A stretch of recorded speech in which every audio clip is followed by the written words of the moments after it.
Mheshimiwa Rais ameanzisha kauli mbiu inayosema tukamtue mwanamama ndoo kichwani, na ameapa nchi yetu ya Tanzania na takriban vijiji 12,333. Mpaka sasa tumefika vijiji 10,758. Tumebakisha vijiji 1,575. Kama Wizara ya Maji kupitia RUWASA tumeweka mkakati itakapofika 2030 kwamba vijiji vyote vya Tanzania viweze kupata huduma ya maji safi na salama. Tutashirikiana na wadau mbalimbali kuona tunaweka nguvu ili vijiji hivi viweze kukamilika. Leo hata bajeti sijaenda kuisoma, Water for People wamekuwa wadau wa kwanza kulitekeleza hili jambo. Asanteni sana kwa mara nyingine.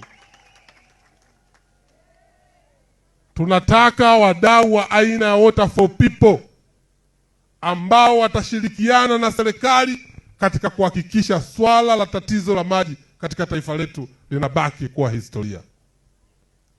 Mmeanza vizuri na sisi tutawapa ushirikiano. Sehemu ambapo mnahitaji msaada wetu, sisi kama serikali tutautoa kwa haraka ili kuhakikisha kwamba hamkwami. Water for People na Wizara ya Maji ni sawa na mkulima na mfugaji. Kitaka wali mtamu uwe na nyama.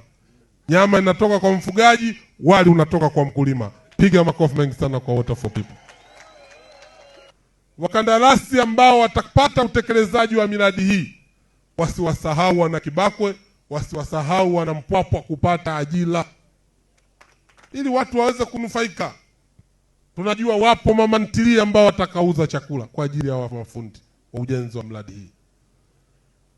Wana Kibakwe, wana Mpwapwa lazima wanufaike, na wale ambao watakaopata nafasi ya kunufaika juu ya ujenzi wa miradi hii, naombe sana wawe waaminifu na waadilifu. Hatutofurahi kusikia leo imeibiwa simenti, hatutofurahi leo limeibiwa bomba. Haitokuwa sio busara nzuri sana.